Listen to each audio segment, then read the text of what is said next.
वैशाख शिवरात्रि शिव महापुराण की कथा कहती है, जैसे शरीर की कोई भी इंद्री में जैसे हाथ हो, कई कई माताओं के या पुरुष लोगों के, कई लोगों के, ये नहीं है कि तुम्हारे हाथ केवल तुम बूढ़े होगे तभी कांपते हैं। कई कई बहन बेटियों के, कई कई जवान लोगों के भी हाथ जब सीधा करवाओ तो कांपने लगता है, कंपन करता है। उनको लगता है कि हमको कोई रोग हो गया, कोई बीमारी हो गई। डॉक्टर को भी दिखाते हैं कि ये हमारा हाथ कांपता बहुत है, कंपन बहुत करता है। उसका एक उपाय अग्नि पुराण में से आप निकाल कर सकते हैं। जिनके भी हाथ कांपते हो, चाहे वो युवान बेटा बेटी हो, चाहे वो वृद्ध हो, जिनके भी हाथ कांपते हैं, हाथ में थोड़ा बहुत कंपन रहता है।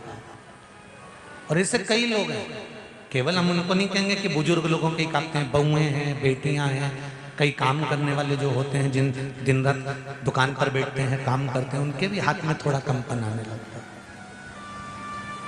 महाराज, काली तिल शंकर भगवान को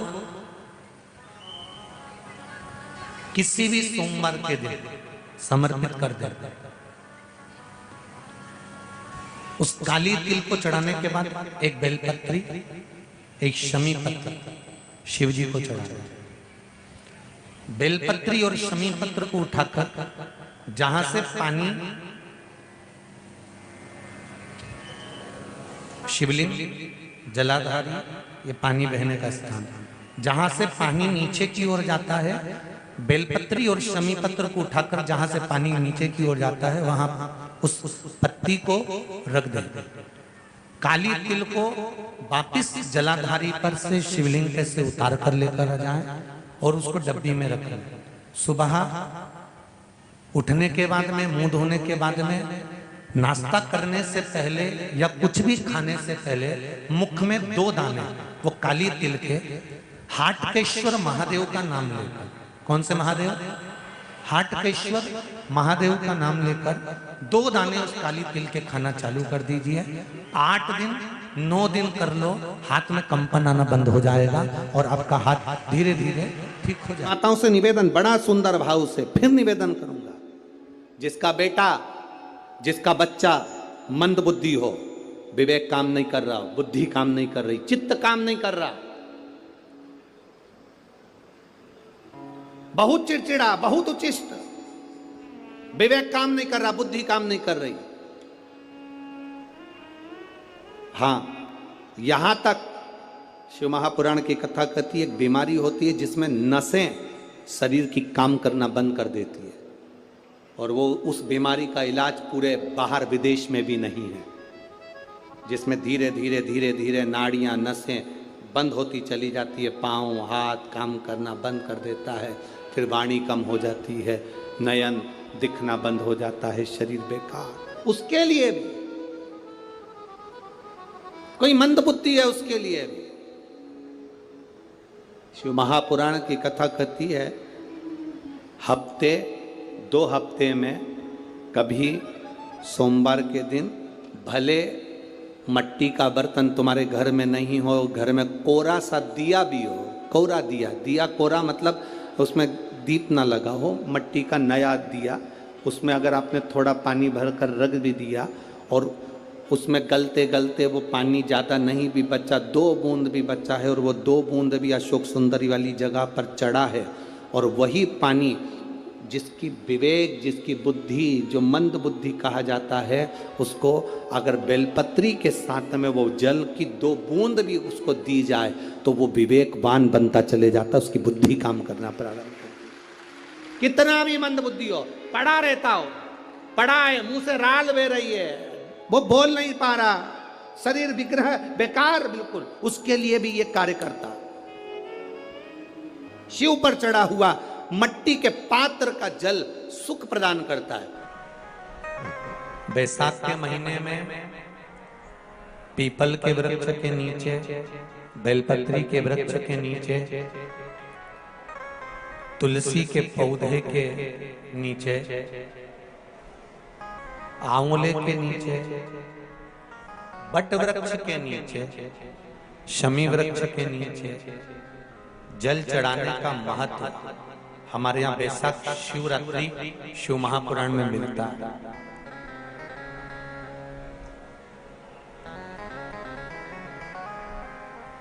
और जल की महत्वता क्या है महाराज? जैसे देवराज ने भगवान शंकर के मंदिर में पहुंचकर मात्र कुछ देर की शिव महापुराण की कथा सुनकर बेलपत्री के वृक्ष के नीचे अपने प्राणों को त्यागा, तो शिव के ही धाम पर चला गया, शंकर के धाम। बैसाख का महीना अगर किसी को एक गिलास पानी भी पिलाने का मौका मिल जाए ना, तो समझ लेना कि तुमने गंगा जी की 100 डुबकी लगाई। ये बैसाख का महीना चल रहा है।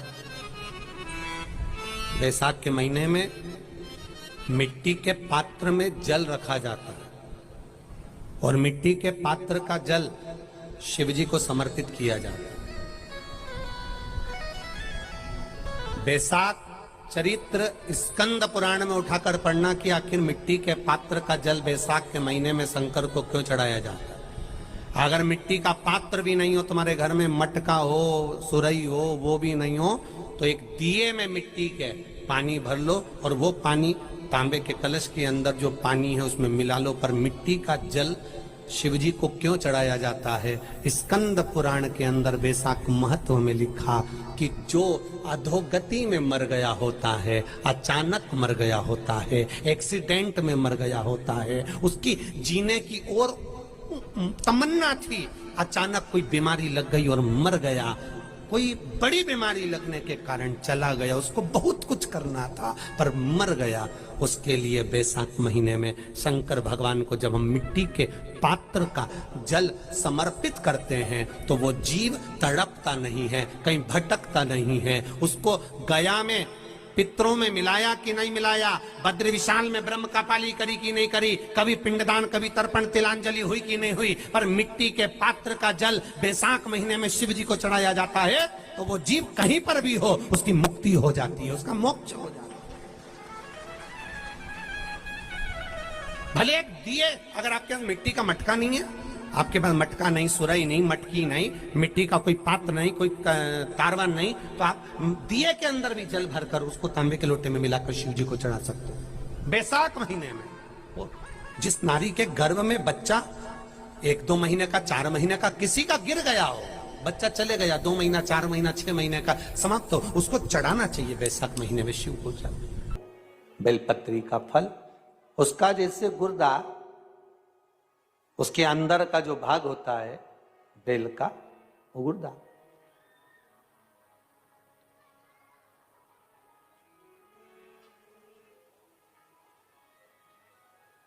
उसको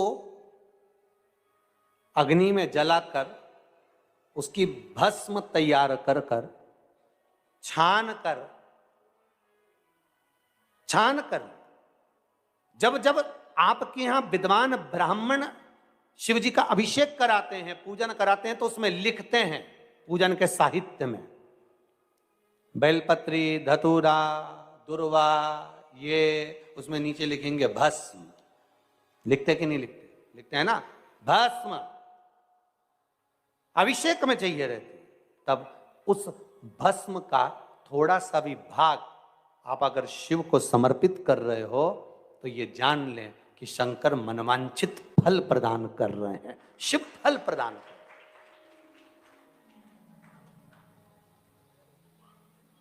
महाराज,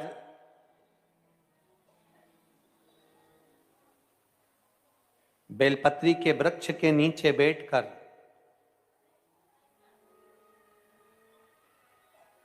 हाथ में एक बेलपत्र का पत्ता रखकर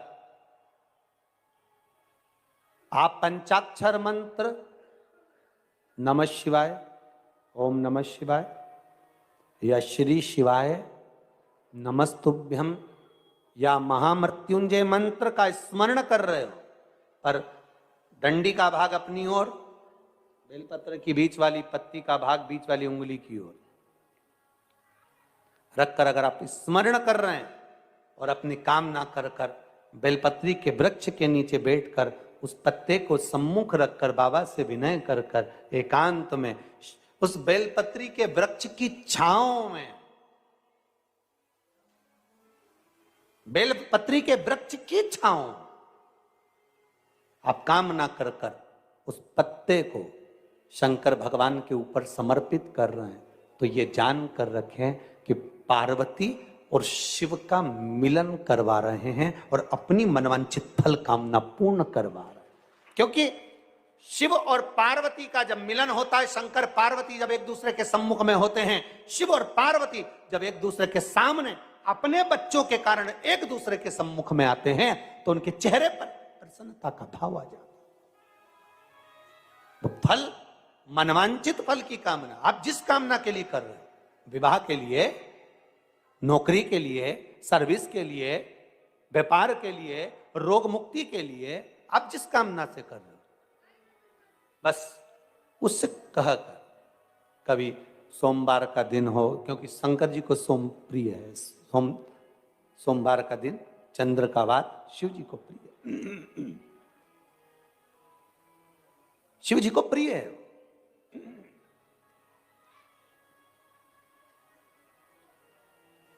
किसी ने पूछा, गुरुजी शिव जी की प्रियता चंद्र में? हां, क्योंकि चंद्र शीतल है, शंकर भगवान के कंठ पर विष है, शीतलता का भाव अच्छा लगता है। शंकर भगवान को इसलिए कहते भोले, भोले को भोला पसंद है। आप जितने भोले रहेंगे, दुनिया के लोग भले आपको मूर्ख कहें, पगला कहें, भोला कहें, पर आप शंकर के प्रिय हो। ज्यादा हमें चतुर नहीं बनना। क्या करें चतुर बन के? बिलपत्री के वृक्ष में जो बेल लगा हुआ है, जो फल लगा हुआ है, उस फल की मुझे महत्वता श्रवण कर। लिंग पुराण कहती है, महाराज जो बच्चा हकलाता हो, अर्थात बोलते बोलते अटक जाता हो या वाणी हकला रही हो, तो शास्त्र कहता है कि बेल का जो फल होता है, उस बेल के फल को धीरे से फोड़कर ऊपर से चक्कू से उसको साफ कर कर अंदर से पूरे उसका जो गुर्दा है बेल के फल का, उसको निकालना है।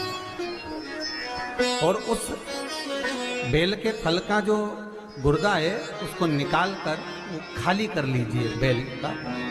महाराज सोमवार के सोमवार 5 सोमवार उसमें पानी भरकर भगवान शंकर को समर्पित करिए। एक पात्र, शिवलिंग में से जो जल नीचे गिरे उसके उधर पात्र को लगा लीजिए। महाराज समर्पित कर कर जल को झेल कर ले आइए। जो व्यक्ति वाणी से हकला रहा हो, उस व्यक्ति को वो जल भगवान शंकर का जो शिव महापुराण का मूल मंत्र है, श्री शिवाय नमस्तुभ्यम, उस मंत्र का जाप कराकर धीरे धीरे बुलवाते हुए उस पानी को पिलाना प्रारंभ कर दीजिए। केवल सोमवार को ही करना है और सोमवार को ही पिलाना, इसके सिवाय नहीं करना है। महाराज जैसे मंत्र बोलते जाए, श्री शिवाय नमस्तुभ्यम बोलते जाए और धीरे धीरे उसको पानी पिलाते जाए। श्री शिवाय नमस्तुभ्यम बोलते जाए और पानी पिलाते जाए। महाराज धीरे धीरे आप 5 सोमवार करोगे, उसकी वाणी में अटकना बंद हो जाएगा। धीरे धीरे उसकी वाणी श्रेष्ठता की ओर अग्रणी होगी। तो बीले की महत्वता भगवान लिंग पुराण के अंतर्गत वर्णन कर रहे हैं, भगवान शिव कह रहे हैं। स्कंद पुराण के अंतर्गत, लिंग पुराण के अंतर्गत, नर्मदा पुराण के अंतर्गत, शिव महापुराण के अंतर्गत कि जो बीला है, इस बीले की महत्वता, इस बीले का सुख क्या है। तो क्या कहा महाराज जी? भगवान शिव कहते हैं, अरे पार्वती 1000 अश्वमेध यज्ञ में अग्नि कुंड के अंदर पूर्ण आहुति पर जो गोला समर्पित किया जाता है और एक बेल, एक बीला बैसाख महीने में जो मुझे समर्पित कर देता है उसको 1000 अश्वमेध यज्ञ का पुण्य फल प्राप्त हो जाता है। मात्र एक बेल।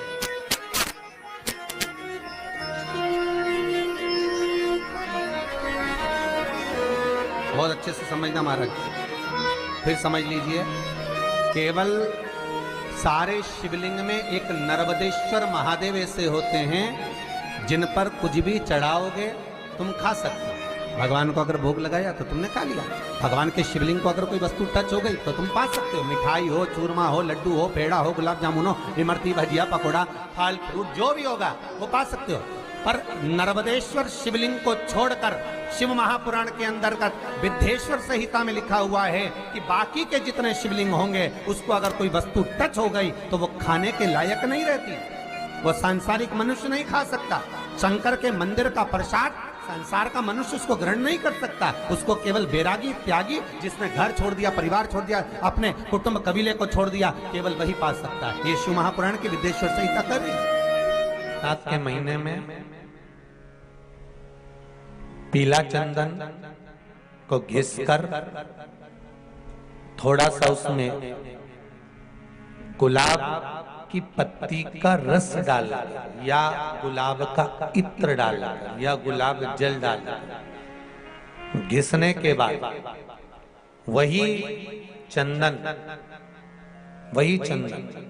बेलपत्री के वृक्ष के नीचे त्रिपुंड लगाने पर उसी त्रिपुंड की उंगलियां शंकर भगवान की शिवलिंग पर लगाने, उसी उंगलियों को लाकर जो दमे का मरीज होता है, जिसको थोड़ा चलने पर सांस फूल जाती हो, दम भर जाता हो, श्वास बहुत ऊंची नीची होती हो, दम भरा रहा हो, दम ऊपर नीचे हो रहा हो, तो उसके हृदय पक्ष स्थल पर लगा देने पर और एक कंठ के भाग में लगा देने पर, महाराज यही बैसाख के महीने में कर देने पर उसको फिर धीरे धीरे दम भरना बंद हो जाती है, श्वास का मरीज धीरे धीरे ठीक होने लगता है।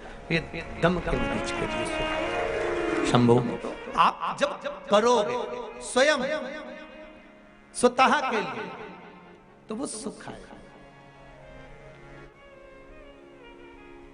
एक बात कहे तो जरा अच्छे से सुनना।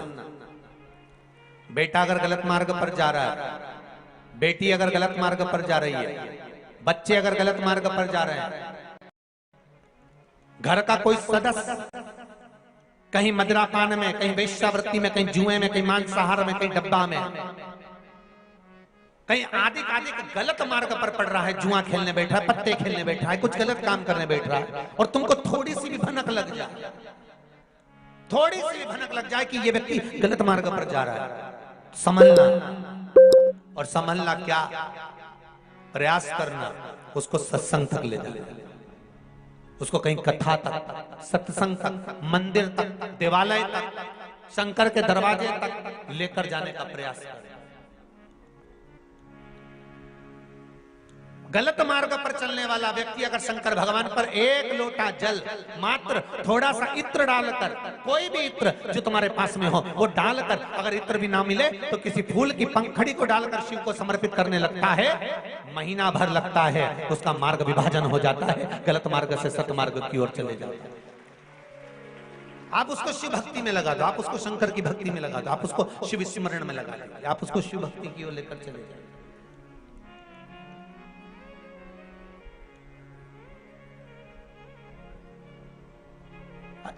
जितने प्रयोग बताए जाते हैं, जितने यहाँ से उपाय बताए जाते हैं, ये उपाय, ये प्रयोग, ये सारे जो प्रयोग हैं, उपाय हैं, ये ध्यान देना, ये दूसरों से कराने के नहीं, अपन को खुद को करना पड़ते हैं। जो गलत मार्ग पर चल रहा है तो वो खुद करे। रोज शंकर के मंदिर में प्रतिदिन जाने वाले को और एक और चीज अपने स्मरण में रहे, अगर शिव के मंदिर नहीं जा सकते तो अपने घर में जो शिवलिंग है उस पर जल चढ़ाओ, और यदि आप अपने शंकर के घर में शिवलिंग पर भी जल नहीं चढ़ा पा रहे हो तो किसी बेलपत्री का वृक्ष हो, उस वृक्ष के नीचे भी जल चढ़ाओ। और कभी मौका मिल जाए कभी भगवान शंकर की बड़ी करुणा हो जाए, भगवान शंकर की बड़ी उदारता हो जाए, भगवान शंकर की बड़ी कृपा हो जाए, बड़ी कृपा हो जाए। भगवान शंकर जिस दिन तुम्हारे ऊपर बहुत बड़ी कृपा कर दे, किसी सोमवार को 3 नियम बना लो। जिस दिन मेरा भोले बाबा तुम पर कृपा कर दे, उस दिन सोमवार का एक नियम बनाओ कि महीने का एक सोमवार मुझे ऐसा करना है, 3 नियम धारण करना है महीने के सोमवार को। पहला, सुबेरे जाकर शंकर भगवान को 1 लोटा जल चढ़ाना है। दूसरा, दोपहर के समय पर जाकर मुझे बेलपत्री के वृक्ष के नीचे एक चावल का दाना रखकर बेलपत्री की 7, 11, 21, 108, 51 जितनी परिक्रमा आप लगा सकते हो वो लगाना है।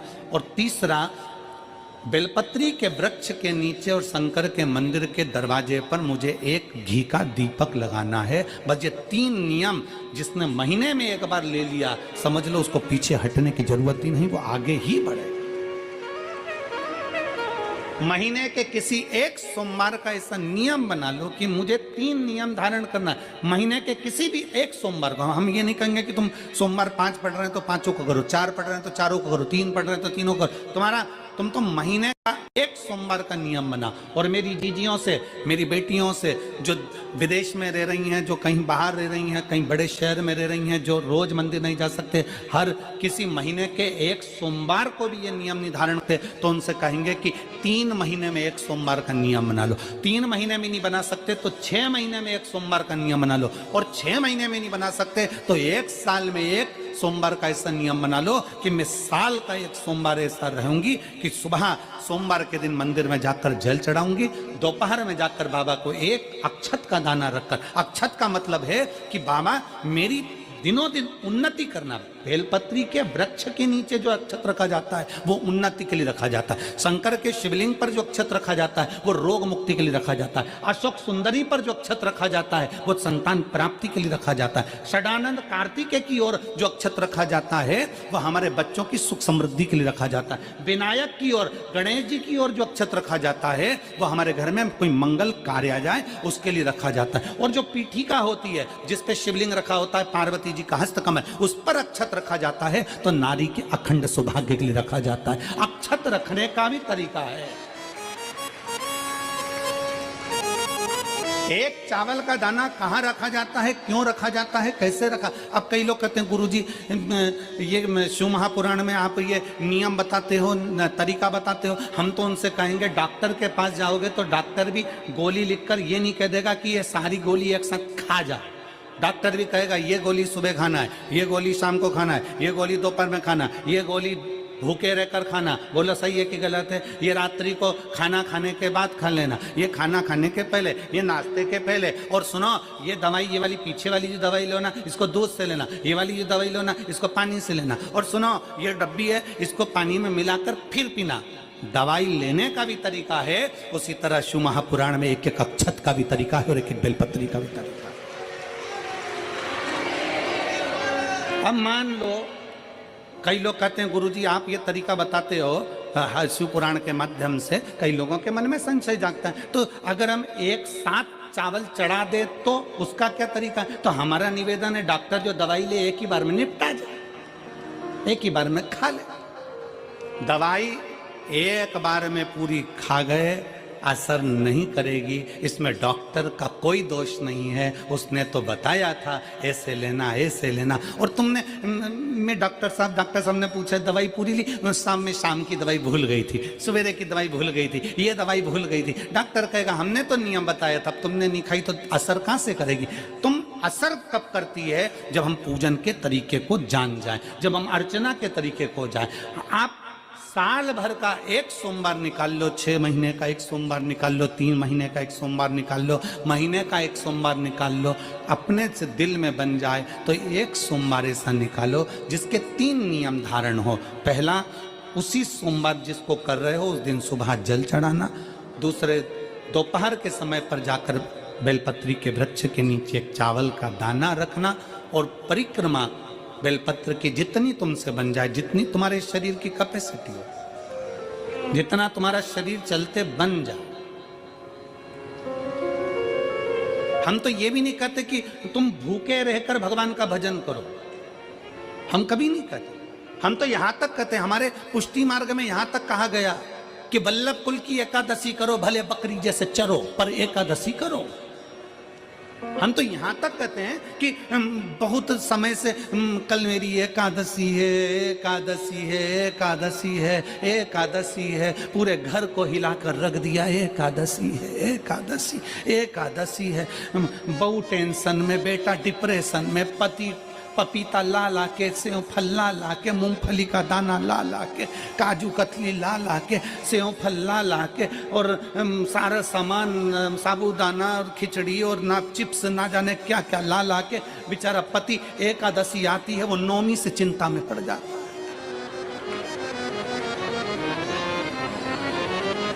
हम तो ये भी नहीं कहते कि तुम व्रत बहुत भारी करो, तुम व्रत उपास भी बहुत बहुत टेंशन वाला करो, ना ना ना।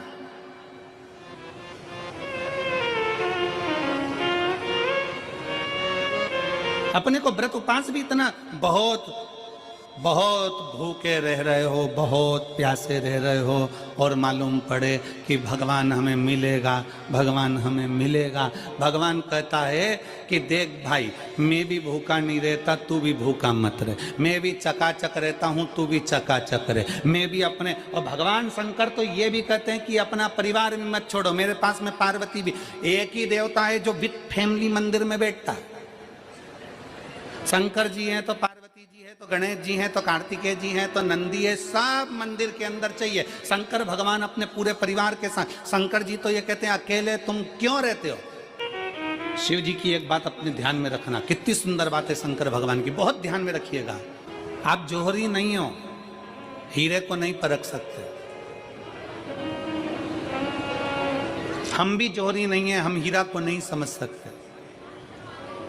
पर भगवान शंकर ने पृथ्वी पर जिसको जन्म दिया उसको जौहरी बनाकर पैदा किया है, उसको जौहरी बनाकर भेजा है कि आप भले हीरा को न समझो चलेगा, पर अपने नजदीक में कोई दुखी है तो उसकी पीड़ा को जरूर समझना। भगवान शंकर कहते हैं उसकी पीड़ा का स्मरण रखना।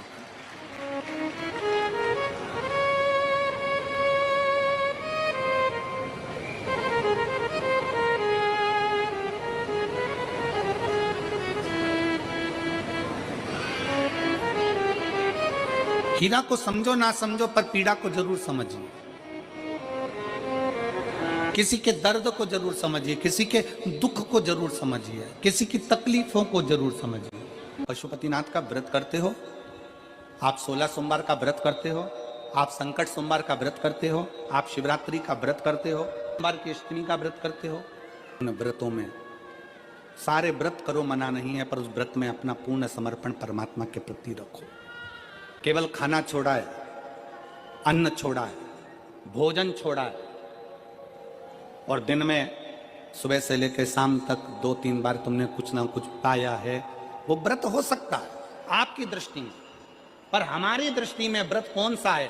शिव महापुराण की कथा कहती है कि सुबेरे आपका व्रत चालू हुआ, दूसरे दिन ब्रह्म मुहूर्त तक जो आपका व्रत आपने रखा है, भगवान का जो व्रत कर रहे हो, उस व्रत में एक बात अपने अंदर उतार कर रखो कि इस दिन मैं अपने मोबाइल का त्याग करती हूँ, पूरे दिन मैं मैसेज नहीं पढ़ूंगी, मैं देखूंगी नहीं, मैं अपशब्द नहीं कहूंगी, मैं जानूंगी नहीं। दूसरा, आज के दिन मेरा व्रत है, आज 1 महीने में, 15 दिन में, 2 दिन में, 20 दिन में मैंने अगर किसी से भी अपशब्द कहा होगा, आड़ा टेढ़ा कहा होगा, तो सबसे पहले आज व्रत वाले दिन मैं उसको सॉरी कहूंगी, क्षमा मांगूंगी और अपने हृदय से लगाने का प्रयास करूंगी। व्रत है।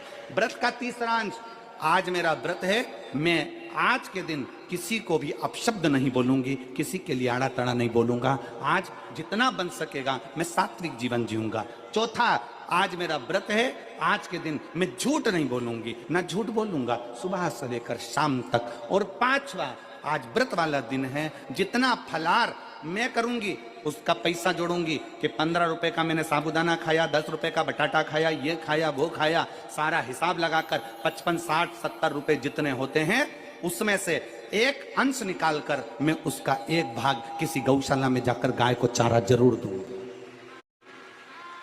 आपका व्रत, आपकी साधना, आपका तप, आपका बल, आप कैसा कर रहे हैं। केवल भूखे रहने पर भगवत पद की प्राप्ति नहीं होती। शिव महापुराण की कथा कहती है कि भूखे रहने से भगवान की प्राप्ति नहीं होती।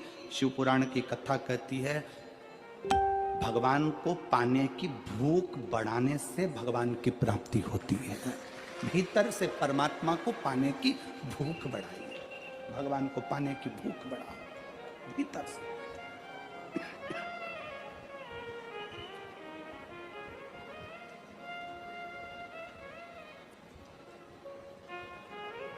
व्रत करो मना नहीं, तप करो मना नहीं, साधना करो मना नहीं, पर उस तप साधना में व्रत में परमात्मा को पाने की ललकता हो आपके भीतर, भगवान को पाने की ललकता हो आपके भीतर, भगवत पद को पाने की ललकता हो आपके भीतर, तो भगवान है। महापुराण की कथा एक बड़ी सुंदर बात कहती है, व्रत आप करते हो, उपास आप करते हो, नियम आप लेते हो, पूरा किसको करना पड़ता है? तुम्हें नहीं।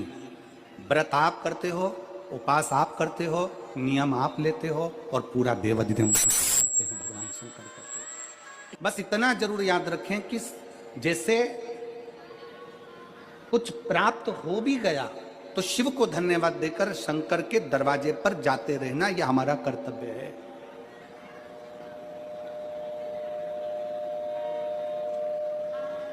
एक बहन जी ने पत्र लिखा था कल।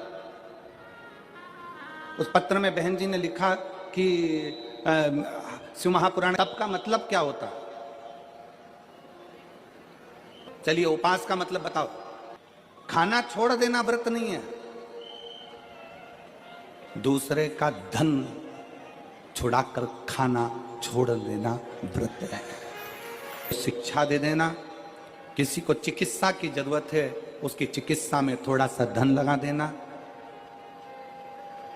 कोई रोते हुए के आंख के आंसुओं को पोंछ देना, किसी के दुख में खड़े होकर उसको खुशियां प्रदान कर देना, ये दुनिया का सबसे बड़ा व्रत है, सबसे बड़ी साधना, सबसे बड़ा। तो मन साफ है तो सारी गलतियां माफ है, और अगर मन ही साफ नहीं है तो गलती कौन माफ करेगा भाई? हम भी तो अपनी जिंदगी में एक नियम बना सकते हैं कि मैं श्री शिवाय नमस्तुभ्यम का जाप करूंगी। मेरी कॉलोनी में कोई शंकर जी का मंदिर है, हम 5-10 महिलाएं प्रत्येक सोमवार को 10 मिनट बैठेंगी, शाम के समय प्रदोष काल में 6 बजे 6:30 बजे बैठेंगे, 6:45 बजे 15 मिनट बाद उठ जाएंगे, श्री शिवाय नमस्तुभ्यम का जाप करेंगे, शंकर जी को भोग लगाएंगे। अगर एक हफ्ते में 5 सोमवार पड़ते हैं तो 5 महिलाएं अपना नियम बना ले कि आज का प्रसाद थोड़ा सा, कुछ भी शक्कर, खड़ी शक्कर, कुछ भी मैं लेके आऊंगी, माँ भोग लगाएंगे, अपन 5 मिलकर श्री शिवाय नमस्तुभ्यम जपेंगे, प्रसाद बांट देंगे, अपने घर चले जाएंगे। ज्यादा ढोंग प्रपंच नहीं, दिखावा नहीं, कोई एक नियम। हमारे नजदीक में शंकर जी का मंदिर है, हफ्ते में एक बार नियम बनाएंगे, उस मंदिर में सफाई करेंगे।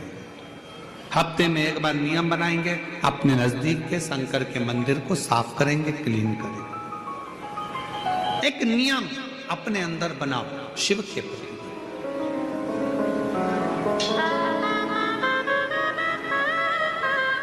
अपने भीतर जब हम नियम बना लेते हैं कि श्री शिवाय नमस्तुभ्यम जपना है, शिव को एक लोटा जल चढ़ाना है, शंकर की आराधना करना है, तो शिव हमारे लिए भी कोई ना कोई नियम जरूर बनाते हैं और हमारा कल्याण जरूर करते हैं। एक नियम बना, इस कथा को सुना तुम्हारे पति को फल प्राप्त हो। कलिकाल में संसार में जो शिव महापुराण की कथा को सुनता है, श्रवण करता है, करवाता है, बाँचता है, सुनता है, वो जितने जीव इस कथा को श्रवण करने आते हैं, केवल उनका ही नहीं, उनकी 71 पीढ़ी का कल्याण शिव पुराण की कथा का